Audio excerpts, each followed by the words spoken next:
어떤 뚱뚱한 아줌마가 가게 하나를 그 앞을 지나갔어요. 근데 그 가게에는 말하는 앵무새가 있었습니다. 아줌마를 본 앵무새가 이렇게 말했어요. 야, 저 아줌마 정말 뚱뚱하네. 아줌마가 화가 났지만 그냥 지나갔습니다. 근데 다음날 그 가게 앞을 지나가는데 앵무새가 또 그러는 거예요. 그 아줌마 진짜 뚱뚱하네. 아줌마가 화가 나가지고 가게 주인을 찾아가서 앵무새 교육을 잘 시키라고 화를 냈습니다. 다음날 아줌마가 지나가는데 어쩐 일인지 앵무새가 조용한 거예요.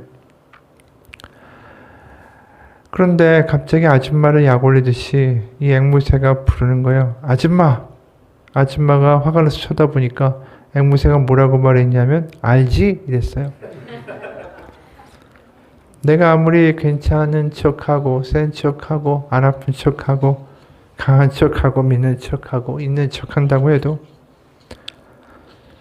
남들이 순간 나의 열등감, 나의 약점을 찌르는 말을 하면 그 순간에 우리의 감정이 요동치는 것은 어쩔 수가 없습니다. 사실 우리 가운데 가장 피하고 싶은 감정이 뭘까요? 수치감이에요. 수치감. 우리가 수치스러운 순간들을 두 번 다시 느끼고 싶어하는 사람은 아무도 없습니다. 돈 때문에 수치를 느꼈던 순간들을 기억한다면 다시 그것을 겪지 않기 위해서 내가 돈을 꼭 모아야겠다라는 생각을 하게 되죠. 내가 힘 때문에 누구 가운데 맞고 창피당했으면 그 수치를 느끼지 않기 위해서 더 강해지려고 운동하게 되고, 그러니까 수치를 겪고 싶어하는 사람은 아무도 없어요. 어떻게든 피하고 싶어 하는 거죠. 그리고 또 어떤 사람들은 그 수치를 느낀 것 때문에 트라우마가 생겨가지고 그 수치를 느낄 것 같은 어떤 장소나 상황을 보기만 해도 이제 겁내고 두려워하고 그런 거죠. 앞에 나와서 어떤 말하기를 굉장히 두려워하고 겁내하는 사람들을 보면 옛날에 그 앞에서 말하다가 실수해서 사람들의 웃음을 받았다든가 사람들의 놀림을 받은 게 그 마음 가운데 너무 강하게 남아있기 때문이죠. 우리가 이 수치심만큼 우리를 좌지우지하는 게 없는 것 같아요.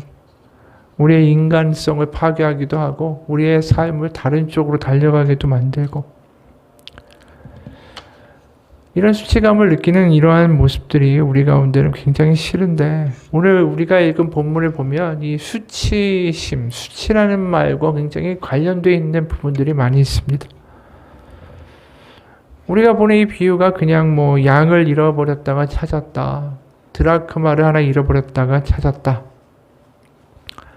또 탕자를 잃었다가 아버지가 다시 찾았다, 이런 찾음의 이야기만을 하고 있는 것은 아닙니다. 사실은 이 뒤에 깔려있는 수치에 대한 이야기를 우리가 좀 생각해 볼 필요가 있어요. 우리가 11절 이하에는 우리가 아는 유명한 비유 탕자의 이야기죠. 이 둘째 아들의 아버지가 뻔히 살아있는데도 불구하고 제사를 미리 달라라고 이야기합니다. 그런데 그 아버지의 반응이 뭐냐면 그 제사를 띄어서 아들에게 줍니다. 사실 그 당시에 어떤 상식이나 풍습을 생각하면 이건 굉장히 어이없는 일이었어요. 우리도 마찬가지잖아요. 아버지가, 우리의 조선시대라고 생각해 보세요. 아버지가 살아계신데 유산을 달라. 그 완전히 불효막심한 사람 아닙니까? 유대사회도 마찬가지예요. 아버지가 살아계실 때 그 재산을 달라. 이거는 아버지가 죽은 거다. 나에게 죽은 자나 마찬가지다라고 공공연하게 이야기하는 것이죠. 실제로 이 외경이지만 이 집회서라는 책을 보면 거기에 이런 말도 있어요. 죽음의 날이 가까이 오거든 그때 네 재산을 나누어 주어라. 그러니까 사실은 이게 아버지가 죽을 때 돼야 재산을 줄 수 있는 것인데, 이걸 달라고 하는 이 아들은 너무 괘씸하고, 이 불효자는 나올 수가 있는 거 아니에요? 그러니까 거기까지는 그러려니 하는데, 문제는 그 아들의 요구에 반응하는 아버지가 문제라는 거죠. 동네에서 가장 어이없어 할 일은 불효자라는 것 자체가 어이없는 게 아니라 그 아들의 요구에 반응하는 아버지가 동네에서는 웃음거리가 되는 거죠.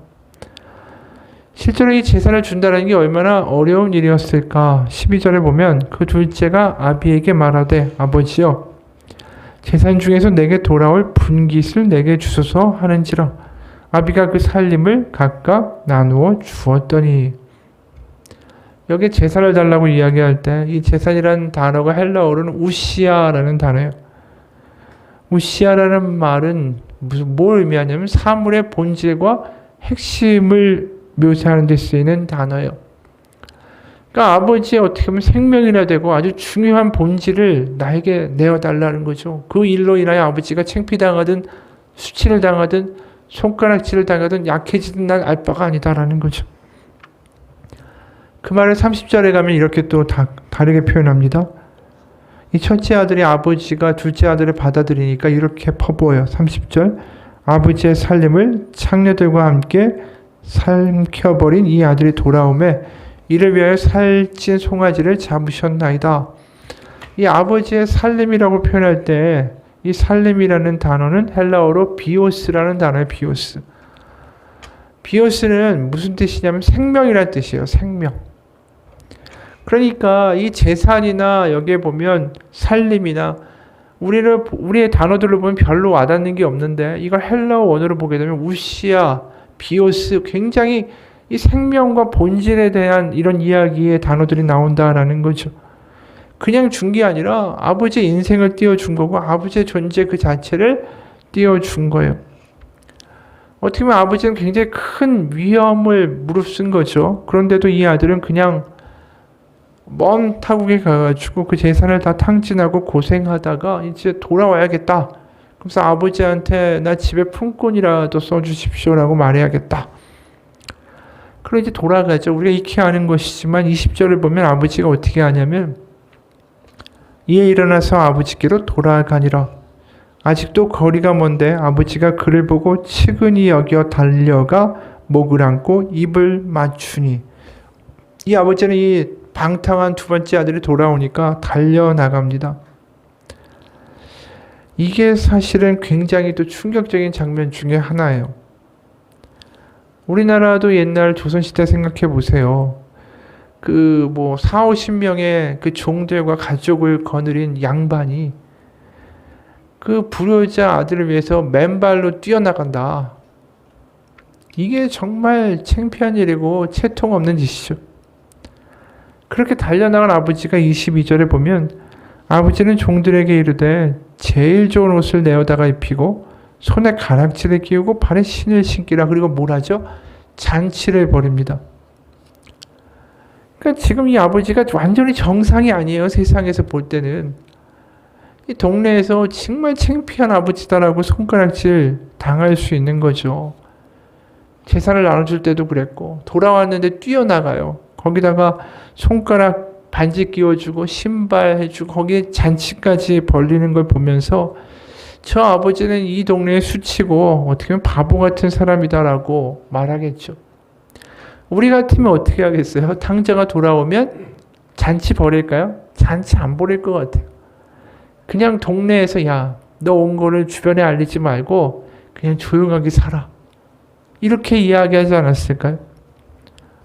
왜냐하면 그 아들이 돌아왔다라는 거, 그리고 받아줬다라는 거, 그리고 그걸 공공연하게 잔치까지 벌일 일은 절대로 아니기 때문이죠. 동네 창피한 일이니까.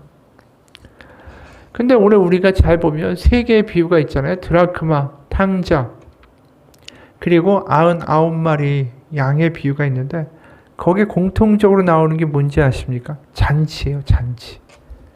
다 잔치를 벌였다라고 이야기해요. 말도 안 되는 잔치예요. 사실은. 탕자 왔다고 잔치 벌리는 것도 말도 안 되는 얘기고 10개 드라크마의 동전의 비유도 마찬가지입니다. 10개 드라크마를 가지고 있는데 하나를 잃어버려요. 그러니까 막 이 등불에 비추면서 침상의 밑부터 저 구석까지 다 샅샅이 찾습니다. 그리고 찾아요. 그리고 어떻게 하냐면 벗과 이웃을 부르고 함께 즐기자 하면서 잔치를 벌입니다. 이것도 똑같은 이야기예요. 드라크마는 다른 말로 데나리온이라고 부를 수 있는 거죠. 데나리온은 그 당시에 하루 일꾼의 품삯이었습니다. 한 8만 원 정도 된다고 생각할 수 있겠죠. 근데 이 동전 하나를 찾고 나서 잔치를 벌인다. 이거 배보다 배꼽이 더 큰 거 아니에요? 동전 하나 찾았다고 한 8만 원, 7만 원 된다고 벗들 불려다가 막 음식 해가지고 먹고 마시고 그게 더 돈이 많이 들 거예요. 왜 이거 바보 같은 짓 아니냐라는 거죠. 유대 사회에서는 근데 사실은 결혼할 때 신랑 되는 남자가 아내를 맞이하면서 그 아내에게 사랑의 표시로 10드라크마를 줬습니다. 그러니까 결혼한 여자에게는 사실 이 10드라크마라는 게 결혼 반지와도 같은 의미예요.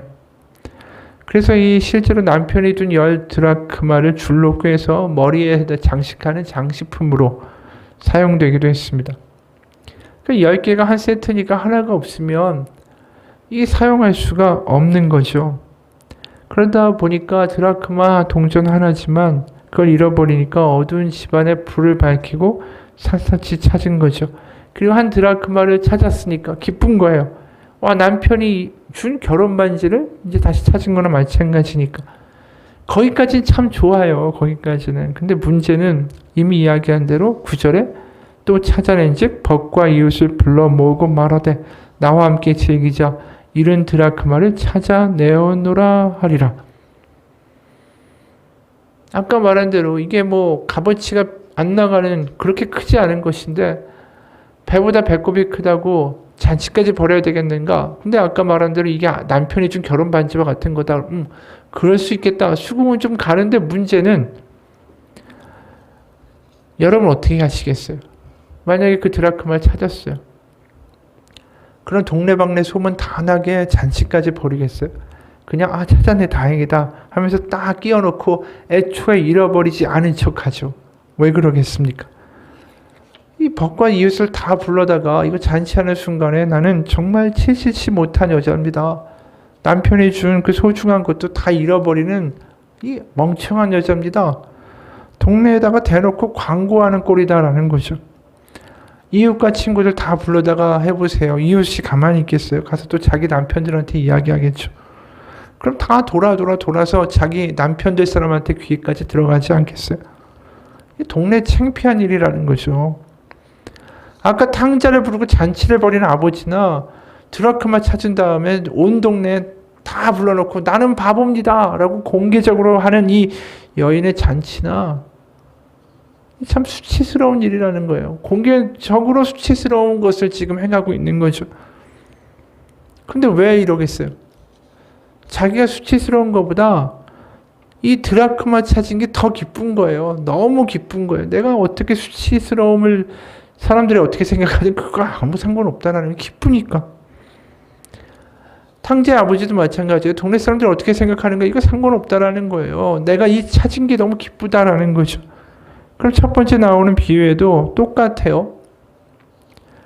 첫 번째 나오는 비유에도 100마리를 돌보는 목자가 있어요. 근데 이제 한 마리를 잃어버립니다. 그리고 그 양을 찾아서 산과 들을 찾아 헤매죠. 양이 대부분 이제 잃어버리게 되면 어디에 가 있냐 하면 자기 혼자 무리에서 떨어져서 이제 풀을 먹다가 가시덤불이나 바위 사이에 껴가지고 무리를 쫓아가지 못하고 거기에 꼼짝도 못하고 잡혀있는 경우에 이제 잃어버리는 거예요. 그럼 그 양이 할 수 있는 건 뭐겠어요? 움직일 수가 없잖아요. 가시덤불이나 바위에 껴있으면 음메 계속 우는 것밖에 없죠. 이 목자는 그 울음소리를 찾아가지고 헤매는 것입니다. 귀를 기울이면서 자신들이 왔던 길을 다시 한번 쭉 되돌아가 보는 거예요. 그러다가 이제 양의 울음소리가 들리면은 그 바위를 타고 이제 내려갑니다.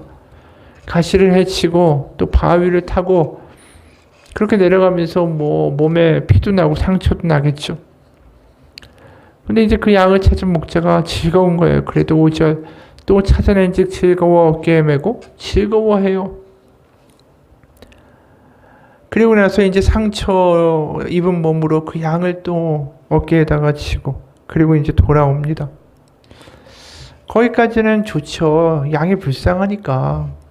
근데 또 무슨 일을 하냐면은 또 잔치를 벌여요. 벗과 이웃을 불러 모으고 나와 함께 즐기자. 나의 잃은 양을 찾아내었노라.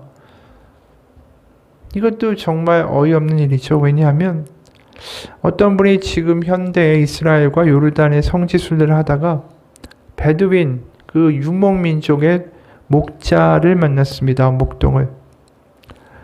그래서 물었어요. 왜 목자가 잃은 양을 꼭 찾아야만 합니까? 99마리까지 남겨두고 갈 정도 됩니까? 그랬더니 이 사람이 이제 이런 얘기를 한 거예요. 목자의 명예가 달려있기 때문에 꼭 찾아야 됩니다. 양을 잃어버린다는 것은 목자의 수치 중에 수치거든요. 그러니까 이 양을 제대로 관리 못하는 목자라는 게 그 동네에서는, 그 생업을 하는 사람들 사이에서는 굉장히 수치스러운 일이라는 거예요. 한 사람의 몫을 해내지도 못하는 칠칠치 못한 놈이라고 낙인 찍히는 게 양을 잃어버리는 거라는 거죠. 그러니까 당연히 양을 찾아와야 되겠죠. 근데 문제는 뭐냐면 이 양이 찾아진 다음에 하는 이 목동의 행위예요. 와, 찾았다, 다행이다, 동네에서 창피할 일은 없겠네, 그러면 되는데, 문제는 그 당시 사람들이 전혀 이해 안 갈 일을 하는 거죠. 잔치를 벌인다고 그랬어요. 그럼 뭘 얘기하는 거예요? 동네에다가 나는 치치치 못한 사람입니다, 나는 푼수입니다, 나한테 일을 맡겨주면 언제든지 당신의 양을 잃어버릴 준비가 되어 있는 사람입니다.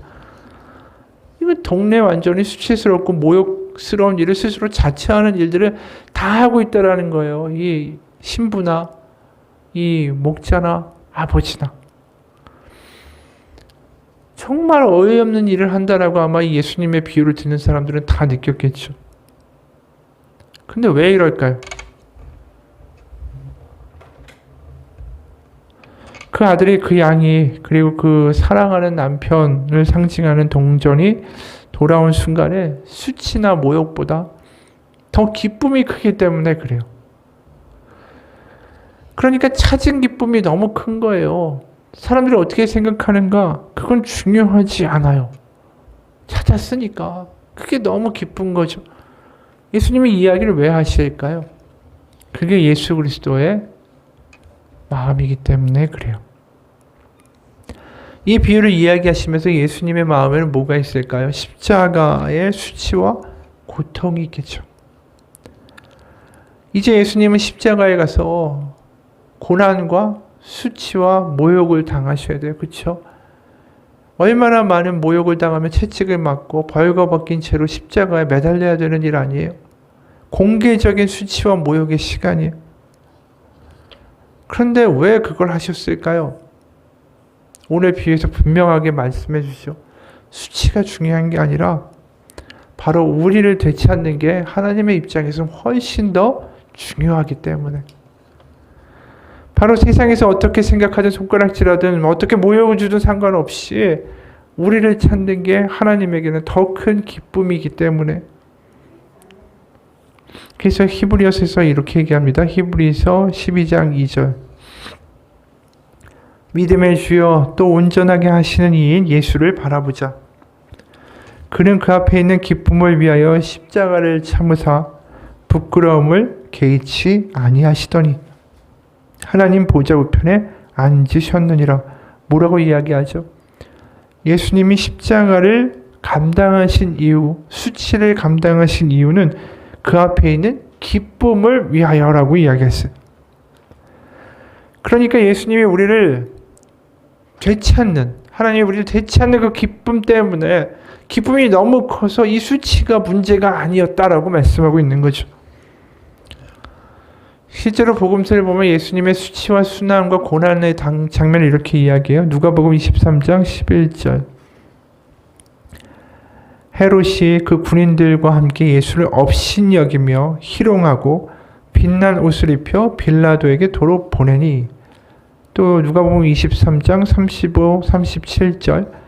백성은 서서 구경하는데 관리들은 비웃어 이르되 저가 남을 구원하였으니 만일 하나님이 택하신 자 그리스도이면 자신도 구원할지어다 하고, 군인들도 희롱하면서 나와 신 포도주를 주며 이르되 네가 만일 유대인의 왕이면 네가 너를 구원하라 하더라. 헤롯도 군인들도 백성들도 관리들도 다 조롱하고 비웃었어요. 마태복음 26장 27절 67절 68절. 예수의 얼굴에 침 뱉으며 주먹으로 치고 어떤 사람은 손바닥으로 때리며 이르되 그리스도야 우리에게 선지자 노릇을 하라. 너를 친 자가 누구냐 하더라. 그냥 모욕이 아니에요. 침 뱉고 주먹으로 치고 손바닥으로 때리고. 마가복음 15장 17절 18절 19절입니다. 예수에게 자색 옷을 입히고 가시관을 엮어 씌우고 경례하여 이르되 유대인의 왕이여 평안할지어다 하고 갈대로 그의 머리를 치며 침을 뱉으며 꿇어 절하더라. 29절부터 32절입니다. 마가복음 15장. 지나가는 자들은 자기 머리를 흔들며 예수를 모욕하여 이르되 성전을 헐고 사흘에 짓는다는 자여 네가 너를 구원하여 십자가에서 내려오라 하고 그와 같이 대제사장들도 서기관들과 함께 희롱하며 서로 말하되 그가 남은 구원하였으되 자기는 구원할 수 없도다. 이스라엘 왕 그리스도가 지금 십자가에서 내려와 우리가 보고 믿게 할지어다 하며 함께 십자가에 못 박힌 자들도 예수를 욕하더라.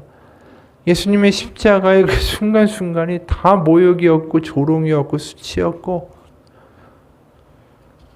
그걸 견디셔야 되는 하나님은 무슨 힘으로 그걸 견디셨고 왜 십자가에 그 아들을 못 박게 하셨을까?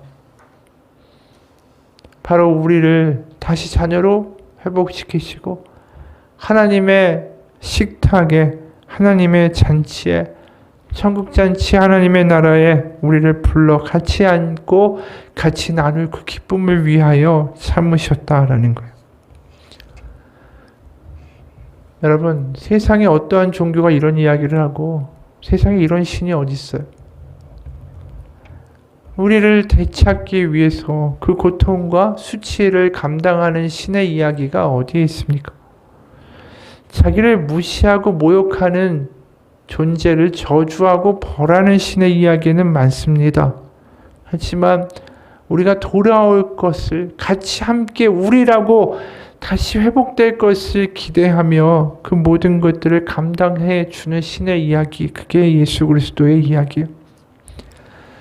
그래서 우리가 예수님의 그 고난을 보면서 패션 오브 크라이스트라는 영화를 보면서 예수님이 계속해서 고난당하고 십자가를 지고 가면서 무거워서 쓰러지시고 그럴 때마다 그게 예수님의 고난이 정말 끔찍했구나라는 그 순간의 그 감정보다 사실 우리 가운데 더 깊이 울리는 건 뭐냐 하면 내가 너를 이렇게 사랑하고 내가 널 이렇게 얻는 것이 나에게 기쁨이다라는 하나님의 말씀으로 들릴 수 있다라는 거죠.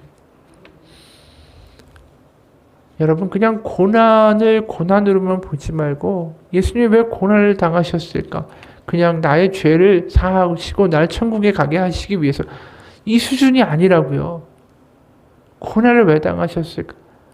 네가 나와 함께 거하고 내가 네 안에 네가 내 안에 그래서 나를 아버지라고 부르고 난 너를 자녀로 회복시키는 그 기쁨을 얻기 위하여 그걸 생각하시고 그 모든 고난을 감당하셨다라는 거예요. 그러니까 우리에게 주신 권세가 얼마나 대단한 것이고 그것을 다시 회복시키기 위해 하나님의 마음이 얼마나 컸는가. 그런데도 우리는 우리가 하나님의 자녀라는 거, 자녀된 권세를 누리고 그걸 감사하고 기뻐하고 살아갈 줄은 모르는 비극 가운데 있다라는 거죠. 정작 예수님과 하나님은 우리를 되찾는 것이 그렇게 기쁜 일인데 우리는 그 기쁨을 감격하거나 누리지 못한다면 뭔가 문제가 있는 거 아닐까요? 하나님은 나를 찾았다고 기뻐하는데 나는 아버지를 찾은 게 하나도 기쁘지 않아요. 하나님을 믿고 신앙생활하는 게 하나도 안 기뻐요. 이게 가장 큰 비극이죠. 그게 가장 큰 비극이에요. 어느 날 한 자매가 2명의 남자로부터 청혼을 받았어요. 너무나 갑작스러운 일이라 이 여자가 혼란스러웠습니다. 마음속으로 2명의 남자 모두에게 호감이 갔지만 누가 진정으로 자신을 사랑하는지 확신이 들지 않았습니다. 그래서 그녀가 청혼한 2명의 남자에게 각각 다른 날을 정해서 놀이동산에 갔다 오자라고 했습니다. 그곳에 갔다 와서 청혼한 남자 중에 1명을 선택하기로 결심을 했죠. 놀이동산에 다녀온 후에 청혼한 남자에게 물어봤습니다. 놀이동산에서 뭘 봤어요? 그랬더니 첫 번째 남자는 기억력이 정말 좋은지 놀이동산 입구부터 시작해서 다 설명하는 거예요. 함께 첫 번째 뭘 갔고 뭘 먹었고 무슨 종류의 놀이기구를 탔고 다 설명했습니다. 2번째 남자, 청혼한 남자에게 물어봤어요. 놀이동산에서 뭘 봤어요? 그랬더니 2번째 남자는 몹시 당황하면서 얼굴을 붉혔습니다. 그러면서 이렇게 얘기하는 거예요. 저는 별로 생각이 기억이 안 나네요. 그래서 뭘 봤더라? 죄송합니다. 전 당신의 모습밖에는 잘 생각이 안 납니다. 그 자매가 누구랑 결혼했을 것 같으세요? 당연히 두 번째 남자 아니겠어요? 예수님이나 오늘 비유나 결국 뭘 얘기합니까? 바로 그 양밖에 안 보이니까, 그 아들밖에 안 보이니까 다른 게 하나도 안 보이는 거예요. 세상의 이야기와 말투와 세상의 손가락질도 하나도 안 보이는 겁니다. 예수님이 마치 잃어버린 양의 울음소리를 듣고 온몸에 상처가 나도 그 양을 건지겠다고 달려오시는 그런 목자의 모습 아닙니까? 자신의 생명의 분깃을 나누어주고 발에 상처가 나도 맨발로 뛰어나오는 그 아버지처럼 우리를 찾고자 하나님의 아들 예수님이 오신 거죠. 그 동정한 나를 찾기 위해서 그 어두운 곳을 모두 다 발칵 뒤집어 놓고 뒤지는 그 여인처럼 바로 나를 찾고자 하나님의 아들이 이 땅에 오신 거죠. 그리고 그것 때문에 손가락질 당하고 모욕당하지만 바로 예수님은 그걸 개의치 않으셨다라는 것입니다. 한 이야기를 소개하죠. 어느 날 저녁에 스코틀랜드 고지에 사는 한 목동이 계곡에 사나운 폭풍우가 몰아치기 직전에 양떼와 함께 잠이 들었습니다. 아침에 잠에서 깨어난 그 사람은 계곡을 가로지르는 철로가 부서진 것을 발견하고 깜짝 놀랐어요. 이 목동은 기차를 멈추게 하기 위해서 신속히 뚝 위로 달려 올라갔죠. 그리고 그곳에 도착했을 때는 예정된 시간에 기차가 달려오고 있었습니다. 그는 기차를 멈추게 하려고 기관사에게 손을 흔들었지만 기관사는 저리 비키라는 뜻으로 손을 내저었습니다. 목동은 선로에 자기 몸을 던졌죠. 기관사는 신속히 브레이크를 밟았지만 기차는 목동을 밟고 지나가서 계곡 밑으로 떨어지기 직전에 멈췄습니다. 당시 기차에 탄 승객들은 대부분 잠을 자고 있었죠. 그들은 일어나 기차 밖으로 나와 계곡으로 달려갔습니다. 거기서 그들이 본 건 부서져 있는 선로와 만신창이가 된 목동의 시신이었습니다. 한동안 아무도 그 광경 가운데 말을 하지 못했죠. 마침내 한 노인이 이런 말을 했습니다. 저기 죽어있는 저 소년이 내 생명을 구했어라고 말했어요. 이 이야기가 십자가 이야기 아닐까요? 우리의 인생길이라는 선로가 어느 순간 끊겨버리고 말 텐데 거기에 자기의 몸을 던지시는 바로 그 예수님의 이야기가 이 목동의 이야기 같아요. 그리고 예수님을 본 사람들은 이야기하겠죠. 저 예수님이 나의 삶을 구했다라고. 여러분 오늘 세 가지의 비유를 보면서 우리가 다시 한번 생각해 보기 원해요. 하나님은 우리를 구하시는 게 그렇게 기쁘고 감격적인 일인데 나는 하나님의 자녀가 된 일이 그렇게 기쁘고 감격적인 일이십니까? 예수님은 십자가를 감당하면서도 우리를 다시 찾는 기쁨 때문에 그게 아무것도 아니라고 느끼셨다라고 하는데 바로 그 하나님의 기쁨에 동참할 수 있는 내가 아버지가 있다라는 게 감격이고 기쁨이 되는 우리의 신앙으로 회복되기를 원합니다. 예수님만큼 수치와 고통을 당한 분이 없습니다. 그분이 나를 안다고 하시고 지금도 어떻게 보면 무너져 있고 낙담해 있고 신앙 가운데 흔들리고 있는 나를 다시 되찾고자 하나님이 그 아들이 우리 가운데 손을 내밀고 계십니다. 우리가 해야 될 건 뭐냐 하면 우리를 찾기 위해서 그렇게 오신 예수님이 지금 내가 허물이 있고 문제가 있다고 해서 모른 척 하시겠는가라는 거죠. 내가 비록 하나님을 기뻐하지 못하고 오늘의 삶에서 짐에 시달리고 세상의 걱정 가운데 지치고 믿음을 잃어간다 할지라도 우리를 찾는 게 그렇게 기쁘셨던 예수님은 지금도 이 자리에서 우리를 향하여 달려오실 거예요. 우리가 해야 될 건 무엇입니까?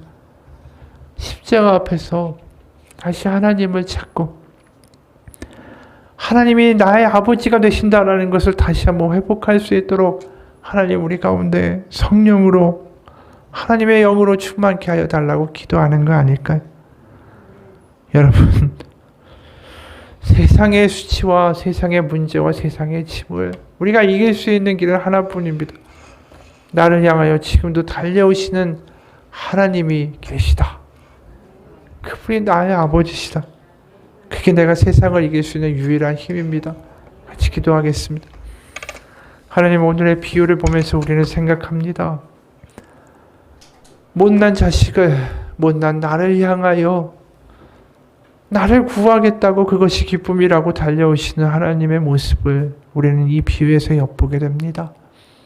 하나님, 저는 그렇게 지금도 못났고 지금도 믿음이 흔들거리고 지금도 걱정이 많고 지금도 내일 어떻게 하나 세상의 염려와 근심의 짐을 지고 하나님을 잊어버리고 살아가는 낙담한 부족한 존재입니다.